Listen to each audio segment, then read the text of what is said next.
Welcome to Wisdom for the Present, where we take ancient truth and bring it into clear, modern understanding.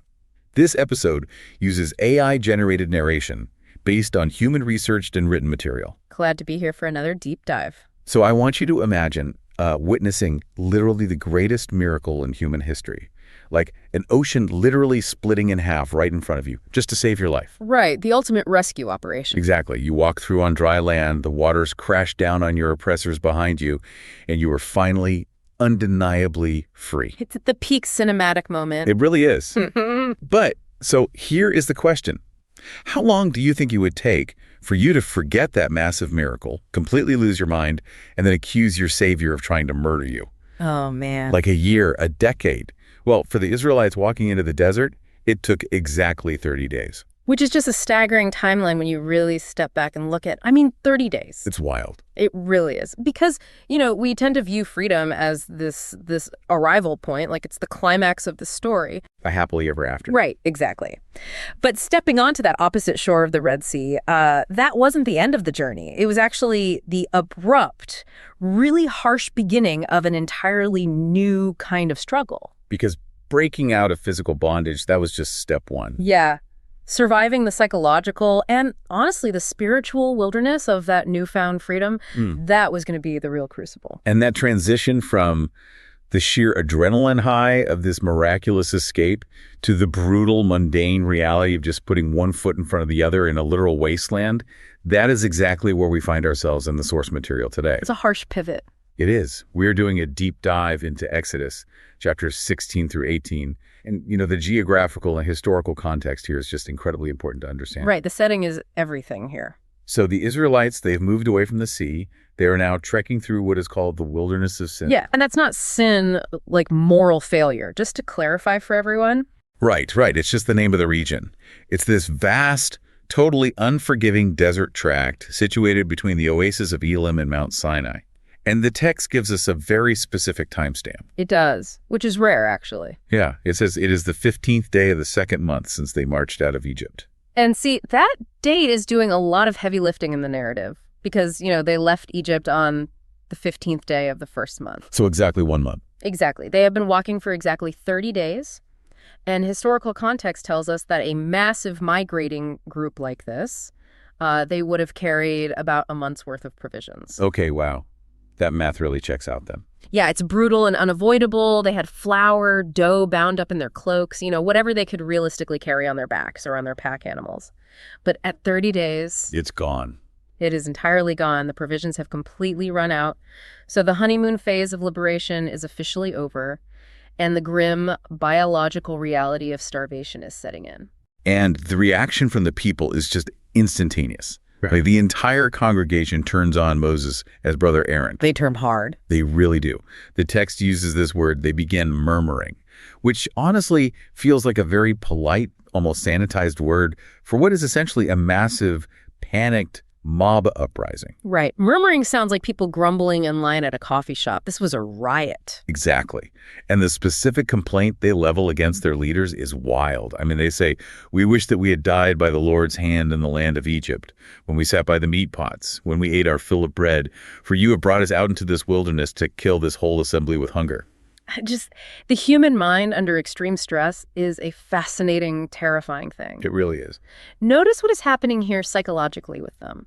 Discontent has this incredible, almost magical power to magnify the past and completely vilify the present. Oh, absolutely. They are looking backward at slavery. And we need to be extremely clear here. This was brutal, generational, soul-crushing slavery. They were making bricks in the mud under the whip. Right. But suddenly, they are completely redefining it as this culinary paradise. The irony is deeply tragic. Yeah, the meat pots. Yeah, they are essentially saying they wish God had just struck them down alongside the Egyptians during the plagues, just as long as they had full stomachs when they died. Wow. Rather than letting Moses lead them into a desert to starve as free people, they are literally rewriting their own history to justify their immediate panic. It is the ultimate historical example of toxic nostalgia. We see this all the time today, right? Oh, all the time. Think about how someone might romanticize a deeply manipulative ex-partner just because they suddenly feel lonely on a Friday night. Right. Suddenly they were misunderstood and not toxic. Exactly. Or how someone might look back really fondly on a soul-crushing, abusive job simply because it offered a predictable paycheck. Yes. The comfort of the known. You know exactly what that bad job pays every 2 weeks. You know exactly what mood that toxic ex will be in when you walk through the door. It is absolutely miserable, but it is a known misery. A predictable misery. Right. Freedom, on the other hand, is just a terrifying unknown. It seems like human beings are biologically wired to prefer the certainty of misery over the anxiety of freedom. Well, because certainty requires a significantly lower cognitive load. What do you mean by that? So in Egypt, the Israelites basically had no decisions to make. Their schedule was entirely dictated, their labor was enforced, and their meals, however basic or meager, they were distributed just to keep the labor force functioning. Like putting gas in a lawnmower. Exactly. When you are a slave, you don't have to plan for tomorrow because tomorrow is already owned by someone else. Oh, wow. That is a heavy thought. It is. And now suddenly they are out in this boundless desert. Every direction looks exactly the same. Every single day requires a massive leap of faith. So the physical contrast between a full stomach in chains and an empty stomach in the open air, that's very real. But the psychological contrast is even heavier. The cognitive burden of self-determination is just crushing them. But, let's put ourselves in their sandals for just a second. I mean, we can sit here in a studio and analyze their cognitive load, but they are in a literal desert. Right. With hundreds of thousands of people, small children, livestock. The sun is just beating down. The flour sacks are empty. It's an absolute nightmare. Thirst and hunger aren't just abstract philosophical fears for them. They are immediate biological threats. Panic seems like the completely logical evolutionary response here. Of course. If you are a parent and you are watching your child starve, you aren't going to sit there and calmly rationalize your newfound freedom. You're going to scream at the guy who brought you out there. Absolutely.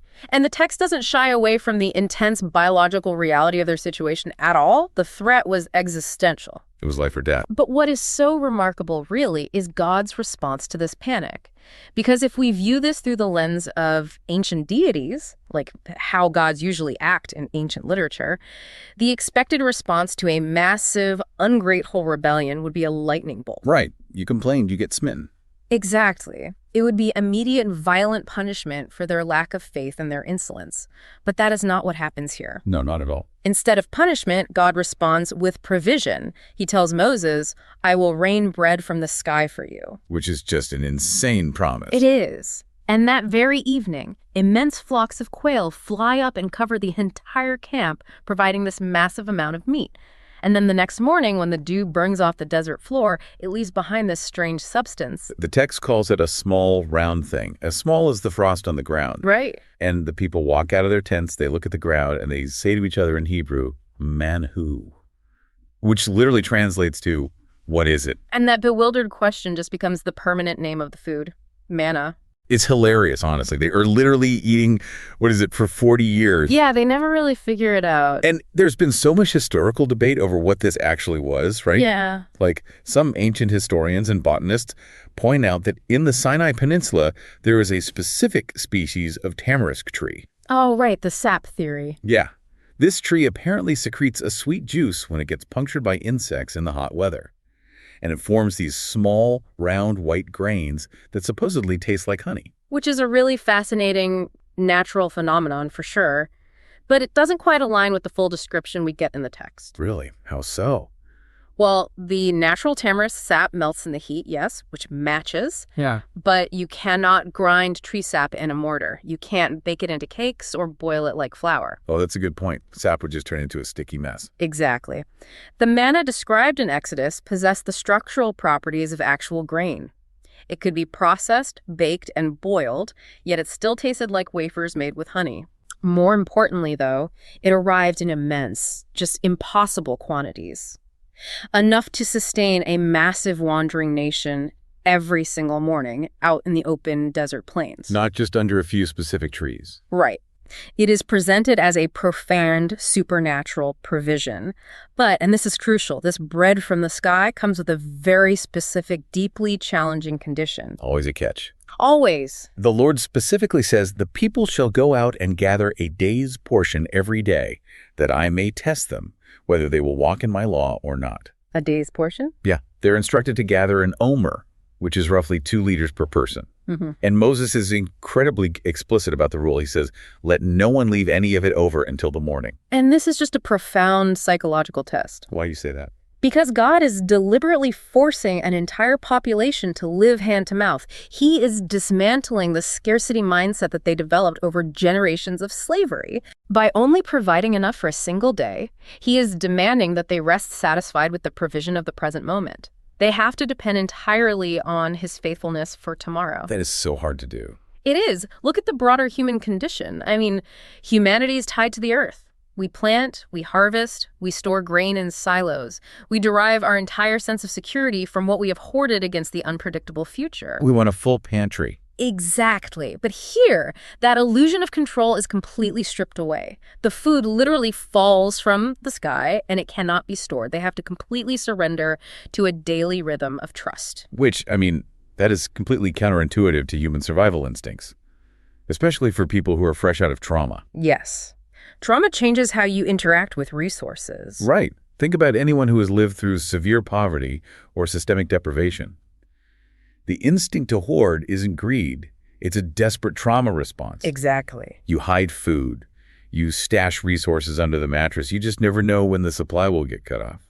So, of course, realistically, the Israelites don't listen to Moses. Of course not. The text says some of them tried to leave a little bit of the manna hidden away for the next morning. They just wanted that tiny psychological safety net of waking up and knowing, hey, breakfast is already secured, just in case the sky was empty the next day. But the architecture of this specific test doesn't allow for safety nets. Nope. When the hoarders go to check their secret stash the next morning, they find that it has breadworms and it stinks. The hoarding actively bred corruption. The manna literally rotted overnight. That is such a visceral image. It is, because this is a direct confrontation of the human instinct to stockpile security. We constantly convince ourselves that if we just have a little extra, a slightly larger bank account, a deeper pantry, a backup plan for our backup plan, then we can finally exhale and experience peace. But we never actually exhale. No, we don't. And this narrative argues that trying to secure a future we cannot possibly control actively corrupts the provision of the present. Man, how much of our own modern anxiety comes from this exact behavior? Most of it, probably. We are absolutely obsessed with having more than enough. We want the 5-year plan mapped out. We want the impenetrable 401k. We hoard emotional security, financial security, professional leverage. We want guarantees. Right. But the manna principle introduces a completely different economy. The text concludes this scene with a beautiful summarizing phrase. He who gathered much had nothing over, and he who gathered little had no lack. It is the ultimate definition of contentment. What the Israelites discovered was that despite all the frantic running around, despite the anxiety of trying to gather massive piles of manna, Filling up extra baskets. right, when they actually sat down and measured it out in their tents, they only had exactly what they needed for that day. That's wild. And the elderly or the physically weak who could only gather a small amount, they found that their portion was perfectly sufficient too. It completely removes the utility of frantic, anxious accumulation. It levels the playing field. It does. Now, the daily provision still required human diligence. I mean, they still had to wake up and physically go outside and gather it, but it neutralized the poison of hoarding. Okay, but there is one glaring exception to the rotting rule, though. Yes, the 6th day. Right. On the 6th day, Moses tells them to change the protocol entirely. They are instructed to gather twice as much, 2 omers per person. They are to bake and boil what they need for the upcoming 7th day. And when they lay that specific portion aside for the next morning, it doesn't breed worms. It doesn't stink. It remains perfectly edible. Which is a monumental shift in the narrative. Yeah. Because the Sabbath principle is being instituted practically, like literally in the dirt of the desert, long before it is codified into stone law at Mount Sinai. Yes. God is embedding the rhythm of rest into their biological survival. And you really have to think about how radical this is. Oh, it's mind-blowing. For 6 days, their very survival depends on waking up, leaving their tents, and gathering. The cause and effect is totally clear. You work, you eat. But on the 7th day, they are commanded to stop. Just stay inside. To stay in their tents, to intentionally do nothing to secure their own survival. For an anxious person living in a barren wasteland, that sounds like a literal death sentence. It does. You are telling a community of traumatized, starving refugees to purposefully ignore their survival instincts for 24 hours. Exactly.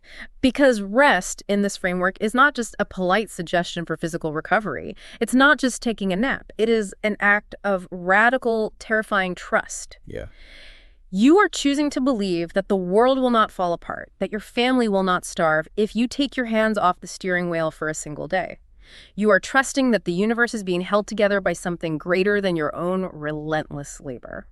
And predictably, some of the people fail this test too. Oh yeah, they can't handle it. They go out on the 7th day with their baskets, scanning the ground for manna, and they find absolutely nothing. And God's reproof is really sharp here.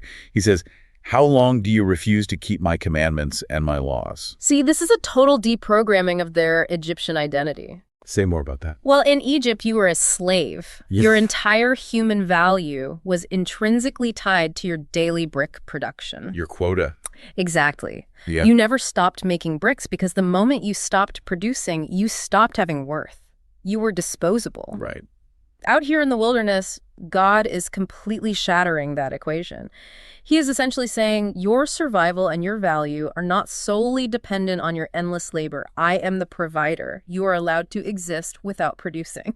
That is so profound, and it requires a really profound audit of our own lives today. It really does. Like you listening right now, what manna are you frantically trying to hoard for tomorrow that is actually rotting your peace of mind today? We spend an enormous amount of our emotional energy borrowing tomorrow's potential catastrophes. Oh, constantly. And in doing so, we completely ruin the provision of today. The real challenge is to practice identifying what actually constitutes enough for your daily bread.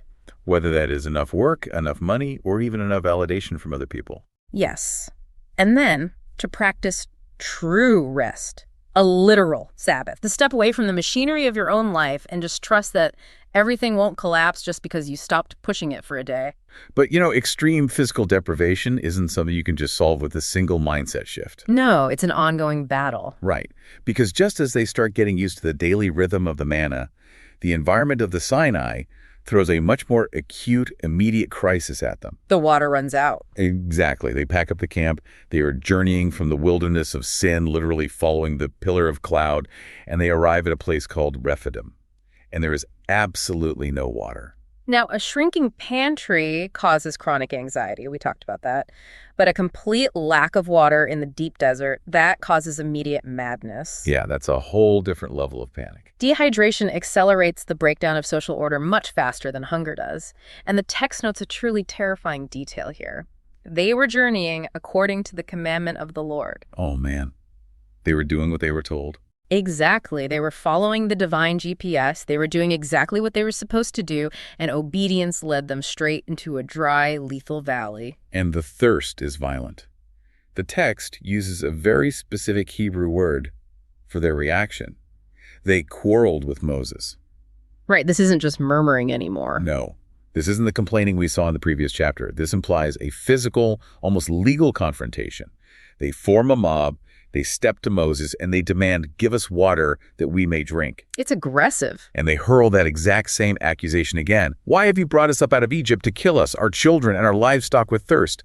And Moses is completely terrified. He turns to God and says, "What shall I do with these people? They're almost ready to stone me." It has escalated into a full-blown violent mutiny. It really has. But the psychological progression here is terrifying, yet completely natural. When passion and biological panic sharpen our appetites, we become outrageous. We lose all sense of proportion. Right. Severe physical stress completely overrates the memory of past miracles. They saw the Red Sea part. They are eating miraculous bread from the sky every single morning. Literally eating miracles for breakfast. Exactly. But the moment the throat goes dry, all of that evidence is erased. The immediate pain becomes the only reality that exists. I have to pause, though, and look at this from the Israelites' perspective again. Okay, play devil's advocate. Well, it is incredibly easy for us, sitting here in climate-controlled rooms with a glass of ice water right here on the desk, to judge these people for complaining. Sure. We read this text and we think, oh, look at these faithless, stubborn people. But if your livestock are collapsing in the sand, if your children have cracked lips and are crying from dehydration, picking up a rock to throw at the leader who brought you there feels entirely justified. Oh, from a biological standpoint, absolutely. Right. So why is the text framing this as such a massive moral failure? How is this fundamentally different from them just being thirsty? That is the core question, because the text isn't condemning the biological reality of thirst. Okay. Being thirsty is not a sin. It is a physiological fact of being human in a desert. The critical failure, the massive obstacle to their growth here, lies in the philosophical and theological conclusion they draw from their suffering. The conclusion they draw. Right. Moses ends up naming this place Massa, which means testing, and Meribah, which means quarreling. And the reason he gives those names reveals the core issue, because in the depths of their panic, the people asked the ultimate fatal question. Is the Lord among us or not? Yes. Is the Lord among us or not? That is chilling. They aren't just asking for a drink. They are putting the entire nature of their reality on trial. Precisely. They took their profound, awe-inspiring relationship with the divine and they reduced it to a cheap transactional ultimatum. An ultimatum. The logic they employed was basically, if we are suffering right now in this specific moment, then God must be entirely absent, the miracles must have been a total fluke, and our leaders must be actively trying to murder us. Wow. They went from 0 to 100. They did. They were putting God in the dock. They were demanding that the divine prove its existence on their terms, on their timeline, to solve their immediate discomfort, or else they were going to execute Moses. They essentially held their faith hostage to their circumstances. Look at how we handled the dry seasons in our own lives, though. Oh, it's the exact same mechanism. It is. I'm talking about like a dry season in your career where nothing is moving forward, or a profound, isolating dryness in a marriage, or just a complete crisis of personal purpose where you feel like you are wandering aimlessly. The modern desert. Yes. When the well runs dry, do we employ that same reductionist logic? Do we immediately assume the entire journey was a mistake? Usually, yes. We do. We say, if this relationship is hard right now, it must mean we were never meant to be together.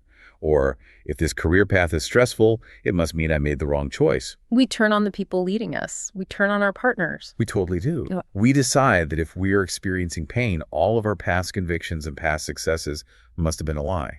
Extreme stress turns us into reductionists. We shrink our entire worldview down to the immediate pain point. It's a survival mechanism that turns toxic. Exactly. But pay close attention to God's response here because it's vital. He doesn't strike them down for their insolence, even though they're literally holding stones ready to kill Moses. Which is wild grace. It is. He tells Moses to take the elders of Israel, to take the specific staff that he used to strike the Nile River in Egypt, and to walk ahead of the people to a rock in Horeb.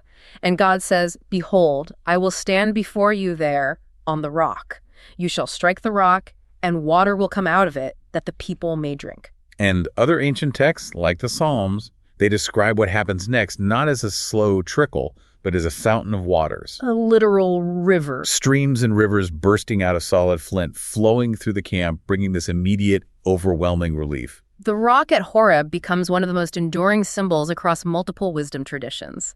Much later, the Apostle Paul writes in his letters that the rock was Christ. It stands as an archetype of grace, arriving precisely when humanity is at its absolute worst. I mean, the Israelites were in a state of murderous rebellion, throwing an ultimatum at heaven, and heaven's response was to split solid rock to give them life-saving water. That is just a beautiful contrast. It really highlights the hardest trial of the human condition, maintaining your spiritual center, your endurance, your core beliefs, when your biological or material needs are just screaming for satisfaction. So the practical reflection here for you listening is to critically observe your own internal dialogue during your next moment of acute stress, deprivation, or frustration. Watch what you say to yourself. Exactly. When you hit a roadblock, do you allow a temporary lack of resources to completely rewrite the entire narrative of your life? I'm a failure. Everything is awful. Right. Do you immediately assume your partner is conspiring against you, your boss is trying to ruin you, and the universe has just abandoned you? Notice when you are turning a temporary drought into a transactional ultimatum. Catch yourself before you pick up the stones. And you really must catch yourself, because internal fracturing doesn't just destroy a community from the inside. It broadcasts massive vulnerability to the outside world. Predators are always watching. Always. They are looking for a divided camp. And almost immediately after the internal crisis at Rephidim is resolved, an external threat emerges from the desert. The text states bluntly, "Then came Amalek and fought with Israel in Rephidim." And this just shifts the entire paradigm of the story. Up until this moment, the desert itself has been the enemy, the lack of food, the lack of water. But now, they're facing a human army. A very specific human army. Right. The Amalekites were this powerful nomadic warrior tribe. They were descendants of Esau, which means there's a deep hereditary ancestral friction between them and the descendants of Jacob, who are the Israelites. Family drama on a national scale. Exactly. But this wasn't a standard ancient battle over territory or resources. This was an unprovoked, deeply predatory ambush. It was.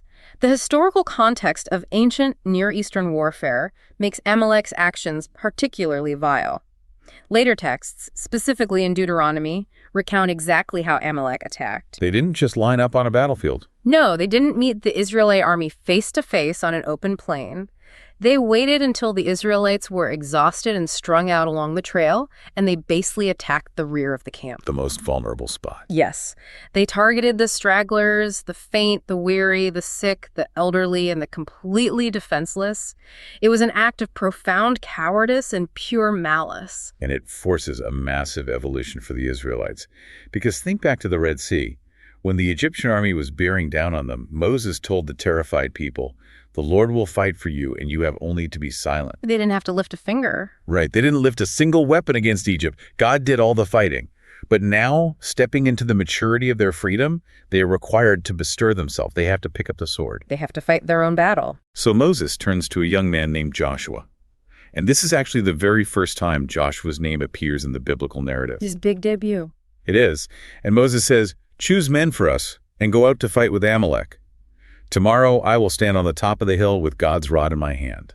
And this sets up one of the most vivid, structurally brilliant scenes in all of ancient literature.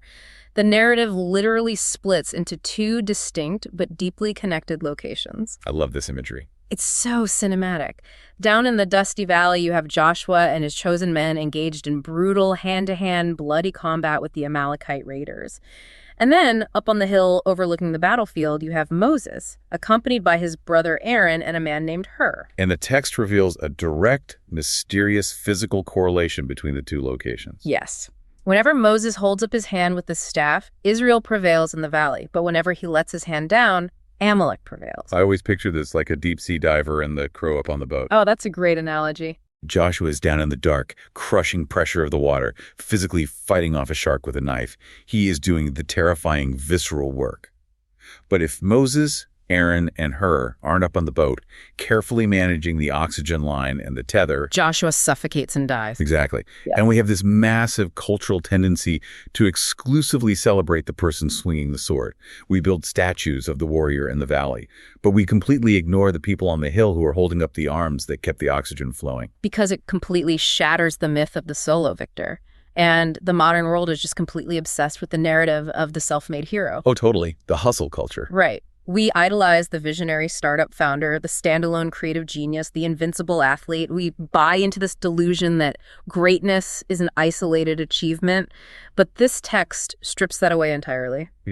Even Moses, the prophet who stared down Pharaoh, the man who called down plagues and parted oceans, hits a physical limit. The text literally says Moses' hands grew heavy. He's just a guy at the end of the day. He is an aging man. He cannot physically sustain the posture of victory on his own. Gravity and exhaustion begin to defeat him. And if Moses tries to push through and be the lone hero, the people in the valley die. It's that simple. So Aaron and Hur intervene. And they don't just, cheer him on. No, they don't just offer moral support or shout encouragement from the sidelines. They take physical action. They find a large stone and physically put it under Moses so he can sit down. Then they stand on either side of him, physically grasping his arms, and they hold his hand steady until the sun goes down. The endurance required to defeat a relentless enemy is inherently communal. It cannot be sourced from a single individual, no matter how spiritually elevated they are. It takes a village to win a war. In modern terms, we have what you could call the Thundering Legion and the Praying Legion. I got that. The frontline workers, the emergency room nurses, the teachers, the organizers leading a charge, they are Joshua in the valley. They are taking the hits. But if they don't have a robust support system... The praying lead. Yes. Emotional anchors, therapists, partners, or friends who are willing to sit beside them and literally hold up their heavy arms, the battle is lost. Victory is an ecosystem. Joshua's sword discomfits Amalek, but it is the communal effort on the hill that makes the swing of the sword effective. Absolutely. Yeah. And after the battle is won, Moses builds an altar and names it Jehovah Nissi, which means the Lord is my banner. But the conclusion of this chapter brings us to a concept that requires some really intense wisdom and discernment. It gets uncomfortable here. It does. God tells Moses to write down a memorial stating, I will utterly blot out the memory of Amalek from under heaven. And Moses declares that the Lord will have war with Amalek from generation to generation. Which is heavy. It is.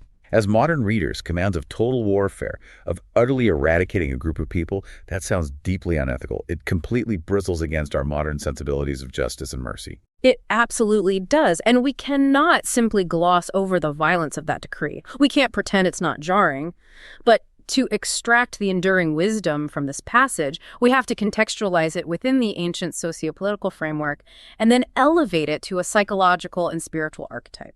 Okay, break that down for us. Well, in the ancient Near East, Amalek wasn't just a rival nation. By choosing to attack the sick and the elderly at the rear of the camp, they came to embody predatory, unprovoked evil. They represented a chaotic force that exploited vulnerability for the sheer sake of destruction. So the command isn't meant to be taken as a literal blueprint for foreign policy or ethnic cleansing. Not at all. Within the theological framework of the text, Amalek transforms into a metaphor. A symbol. Exactly. The enduring wisdom is about the uncompromising, ruthless stance we must take against predatory, systemic evils in our society, and honestly, the insidious, destructive habits within our own hearts. You can't negotiate with it. You cannot negotiate with a force that seeks to destroy the vulnerable. You cannot sign a peace treaty with systemic oppression, human trafficking, or deep-seated malice.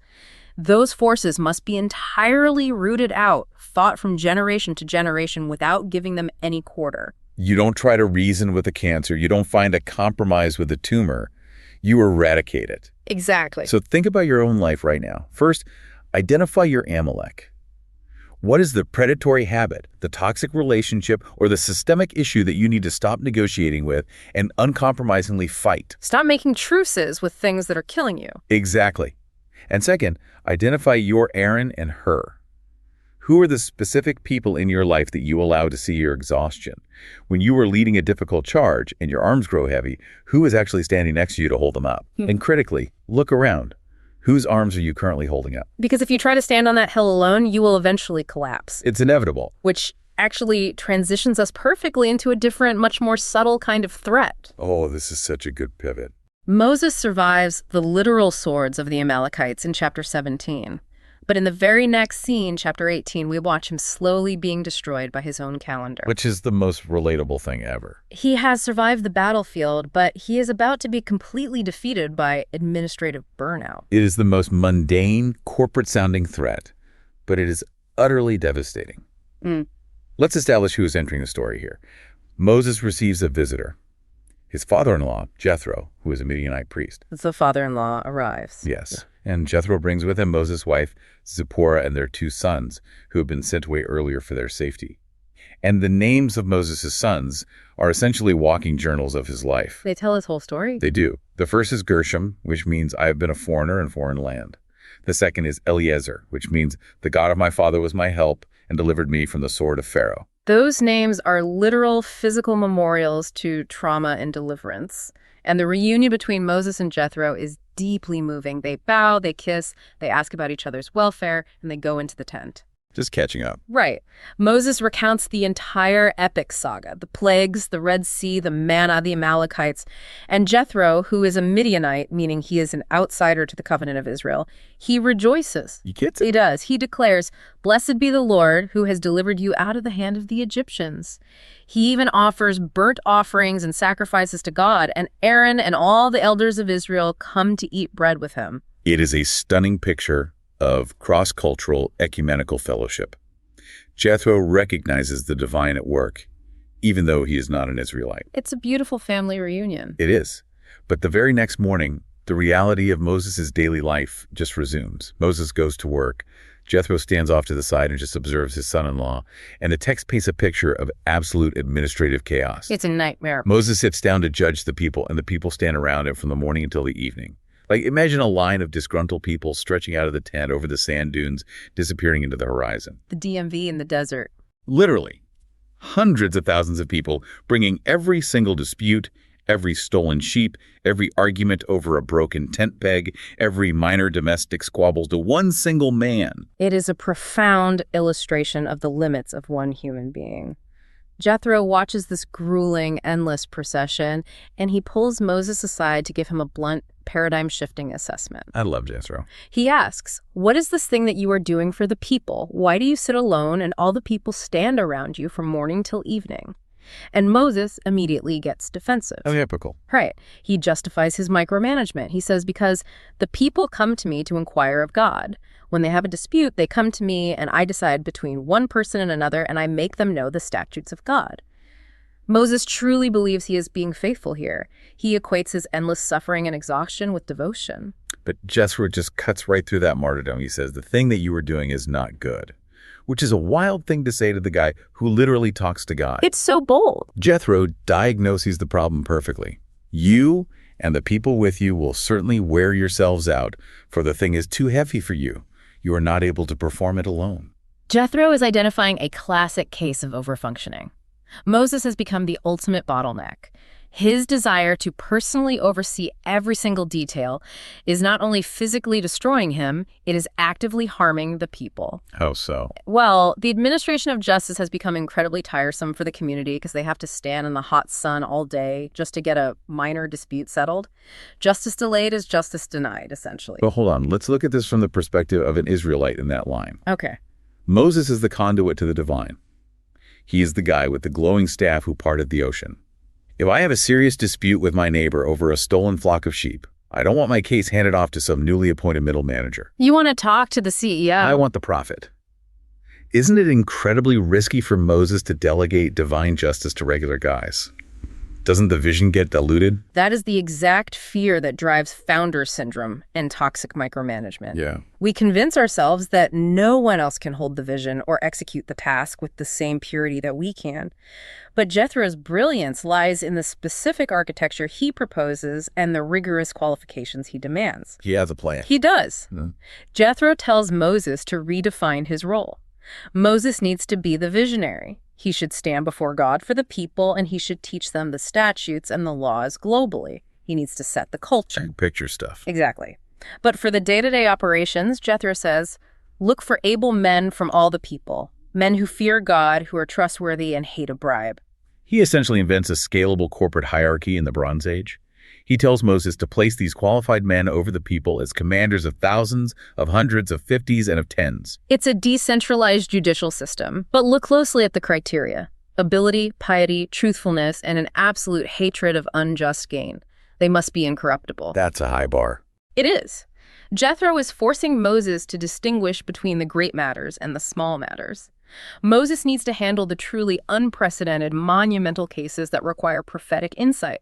And he needs to empower his appointed leaders to handle the everyday friction of communal life. But honestly, the most staggering, beautiful part of this entire narrative is Moses' reaction. Yes, because Moses doesn't pull rank. He doesn't puff out his chest and say, excuse me, Jethro, I appreciate the advice, but I'm the guy who spoke to the burning bush. I think I know how God wants me to run this camp. He demonstrates profound humility. The text says, Moses listened to the voice of his father-in-law and did all that he had said.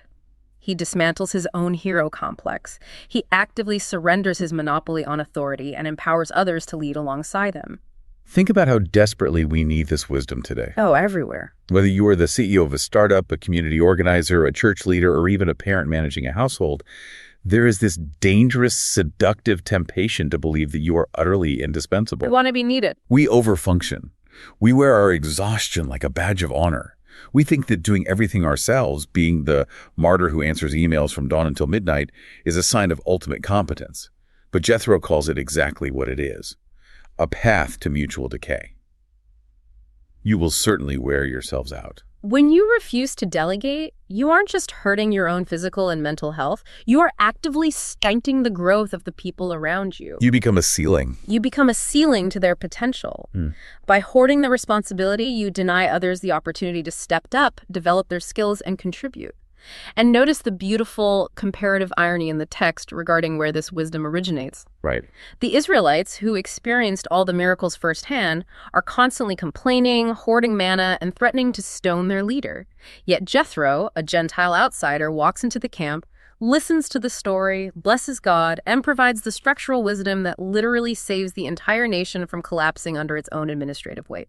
It proves that sometimes the clearest, most life-saving wisdom comes from completely outside your immediate echo chamber. You need an outside perspective. You do. You need someone who isn't caught up in the emotional whirlwind of your daily life to look at your chaotic calendar and say, the thing you are doing is not good. It requires a Jethro audit. I love that term. Look at your own responsibilities. What tasks are you clinging to out of pride, perfectionism, or a false sense of indispensability? What small matters do you need to empower others to handle so you can actually have the energy and clarity to focus on the great matters? By delegating, Moses didn't diminish his leadership. He multiplied it. He created a resilient system that could outlast his own physical endurance and ultimately prepare the people to govern themselves once they reached the promised land. When you step back and look at the massive arc of these 3 chapters, a really profound narrative takes shape. We watch them grapple with the anxiety of a shrinking pantry, learning the agonizing lesson of the manna, to trust in daily provision instead of letting the trauma of hoarding rot their peace of mind. We watch them hit rock bottom with the life or death crisis of thirst. Right. Learning the danger of reducing faith to a transactional ultimatum when the well runs dry.